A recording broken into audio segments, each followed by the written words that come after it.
So this is one word. Okay. We are going to look at another word and then we are going to combine those two words together. Okay. So again, going back to these three root letters, Qaf, Waw and Mim. This means to stand.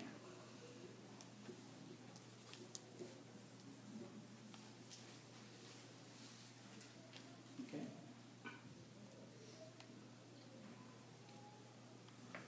Now, if I put again these three letters, Qaf, Waw and Mim, okay, this becomes istiqama. Istiqama means something straight, something firm.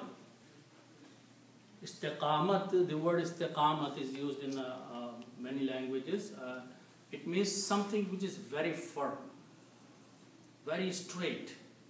Okay, so and from this word comes mustaqim. So if I put a meme in the beginning, it will become mustaqim. Mustaqim or mustaqimun means straight or firm. Mustaqim is from istiqamat. Istiqamat means something to be straight or firm. And mustaqim is it's something which is very straight. There is no crookedness in there. Okay? Which is firm, solid. Okay? Now, if we put an al before that, al means the. Now we are making it a proper noun. Something the straight. Many things cannot be straight. Only one or something can be straight. Other may be crooked paths. Okay? So we are saying sirat, a path, which is the straight path. And the straight path is only the path that Allah subhanahu wa ta'ala defines is straight. We can define different ways of life, but they may not be straight. But what Allah subhanahu wa ta'ala defines, the path for the life, for the human being, is the straight path and there is no crookedness in there. Okay? So these two words, siratal mustaqim, okay? So original words are siratun and al-mustaqi. But when you put al here, the rule is that one of these two dhammas is not pronounced and the word becomes al-mustaqimu. So if I combine these two words together, this is siratun, this is al-mustaqimu. By the combination, you do not pronounce this alif in the beginning and you pronounce siratul mustaqimu. Okay, but there are a couple other changes will take place. But the combination of this, a path which is straight. A path which is straight. Now, we have done some rules here in the past that if a noun comes after the verb, dhamma changes to a fatha. So that is the reason it became sirata instead of siratu. Okay? And this is the attribute of this path. This is the quality of the path. Path can be anything, but the quality of that path or adjective of the part, that path, follows the same harakats here. So that's the reason this became mustaqima. Because this is sirata, this is mustaqima. Just like we studied, when we had ar-Rahmani, then it was ar-Rahimi. In the early part of the ayah, this is Alhamdulillahi Rabbil Alameen, and then we said Ar-Rahman and Ar-Rahim. Okay? So the attribute or adjective or the quality follows the same sound rules. So this becomes Ihdina As-Siratal Mustaqima. Also when you read these together, this noon combines with the swad and alif is not pronounced here. It was al mustaqim, and you can put an al here also. Al means the path. So al siratun will be pronounced as, swad will take the sound of lam, it will pronounce as-siratu. But when you combine noon with that, then you pronounce ehde nas-sirat. Okay? It is just the tajweed. These are the rules of tajweed. That, but the separate words are ehde, the other word is na, the other word is as-sirata, and the other word is al-mustaqima.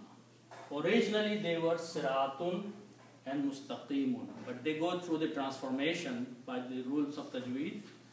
So the meaning will become, guide us to the path, the straight.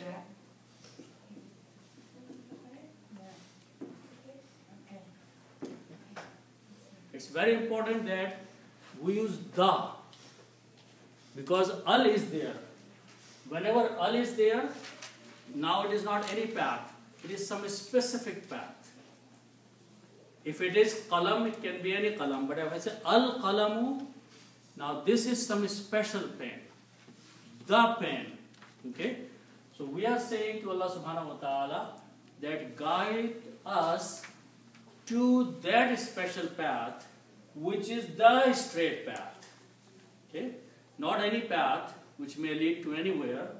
So guide us to that. Otherwise, we will not be able to do what we are saying in the previous ayat, that we want to worship you and we want to ask your help, because the worldly things will take us away from our claim. Unless you guide us by the definition of your path, which is the path and the straight. Okay? Now further, we don't stop here. We continue making dua to Allah subhanahu wa ta'ala. We want to narrow down that path also. Okay, so that is the definition. Allah subhanahu wa ta'ala is teaching us how to further clarify what that path is. There can be many paths. We may think this is right, that is right, and we may start walking and we find out that was not the right path. Because everyone is inviting you to walk with them on their paths. Okay? Which one is leading to the path which is defined by Allah subhanahu wa ta'ala? So then we come out with further clarification, making more dua to Allah subhanahu wa ta'ala that what that path should be. Okay? So that is the next one. Then it says Sirat al-Lazina. Okay?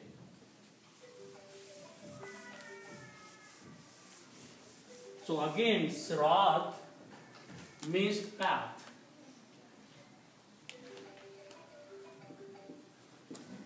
Sirat means path. Okay? Now the word after that is al-Lazina. So the word starts with Lazi. Lazi means he. Lazi means he. Okay? And its plural is Lazina.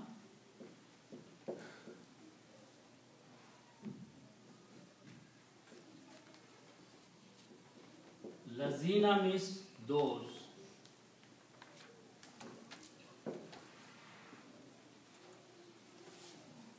Okay. Lazina means those.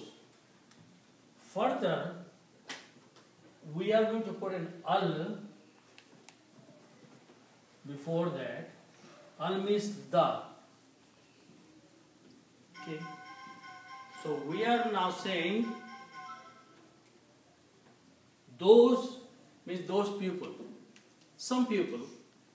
But then by saying the, we are not talking about any people. There are some special people. So alladhina are those special people. And then we are going to say who are those special people. So but right now we are saying path of those. Okay, so right now alladhina means those.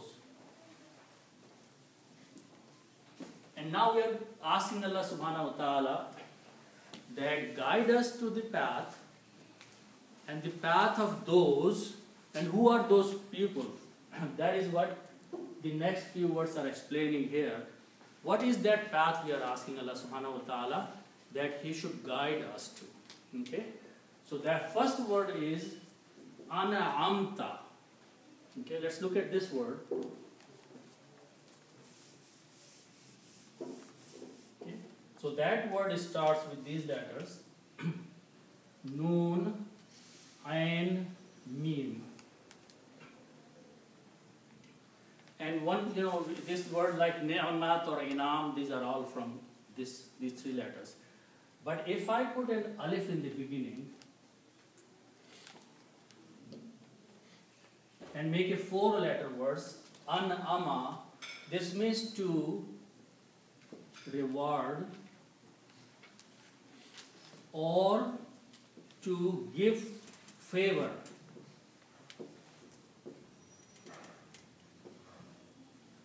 Or to bestow favor, or to give blessing.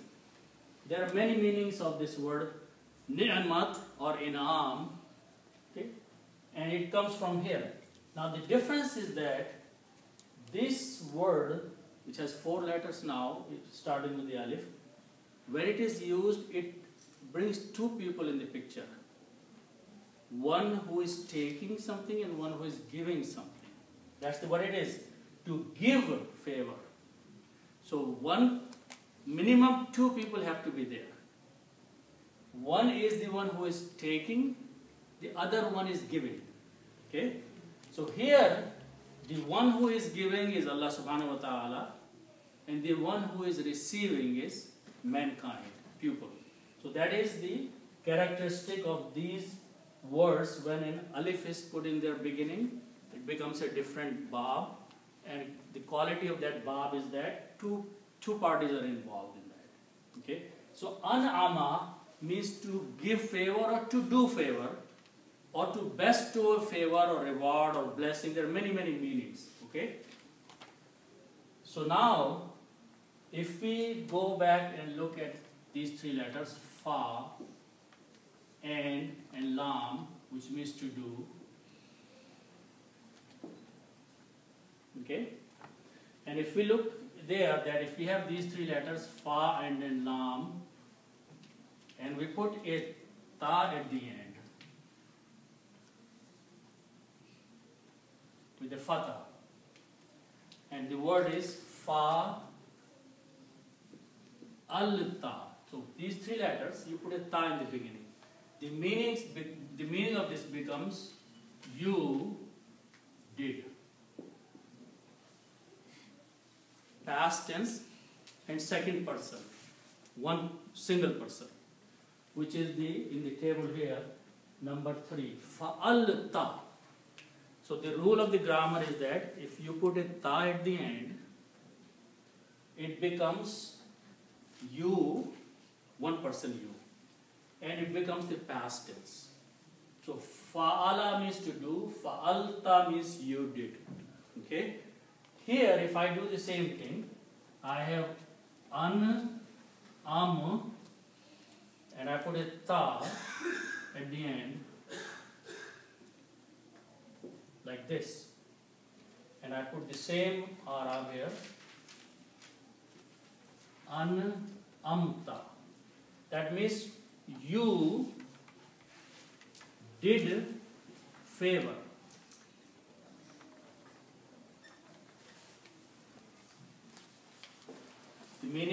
The meaning of this ta will be a you, and past tense. Just like you did is past tense. So an'amta, what is the meaning of an'amta here? You did favor. Who is you here? Because we are addressing Allah subhanahu wa ta'ala. So we are saying to Allah subhanahu wa ta'ala, the path of those an'amta, you did favor or you did blessing on. Okay? So an'amta means you favored or you did blessings or you did some in'am on those people. You bestowed your best things on those. Okay? So you did favor. An'amta means you did favor. So we are addressing here Allah subhanahu wa ta'ala that we are not asking for any path. Now we want to be more specific. We want to make sure what that path is. Okay? We don't know what that path is we are asking. Okay? So now what we are doing? We are using the example.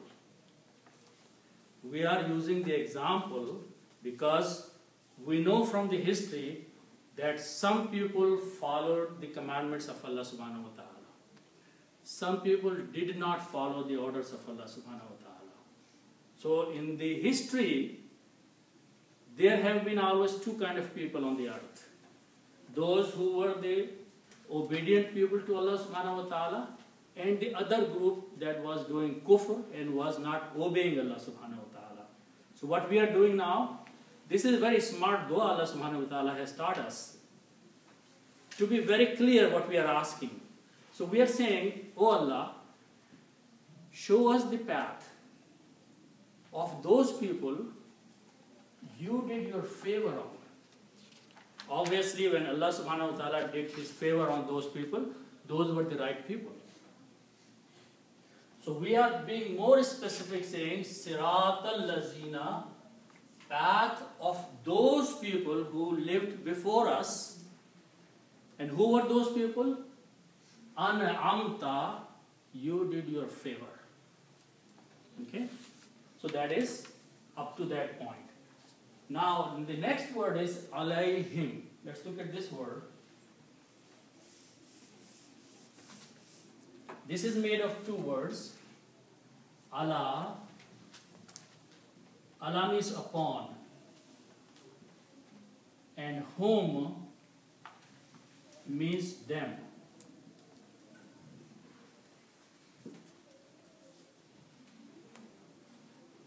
Allah means upon or on, and whom means them.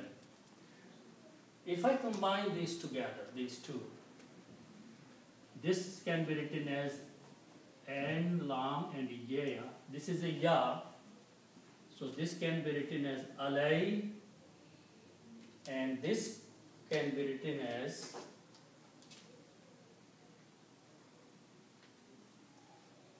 whom. Okay? Alayhum means upon them. Alayhim or whom actually. Original word is alayhum. Okay. When in the rule of tajweed, when the reciter recites the Quran, to make it smooth on the tongue, he pronounces him, alayhim. Only it's a pronunciation. Original word separately is whom. In the pronunciation, to be easy on the tongue, this is pronounced as alayhim. Layhim. If you pronounce alayhum, it may be a little bit difficult. To make it easy on the tongue, it is pronounced alayhim. Upon them. You did your favor upon them. Those people, path of those people, so we should put an off there here in between for English understanding. Path of those, you did your favor upon them. So those people who received your favor in the past.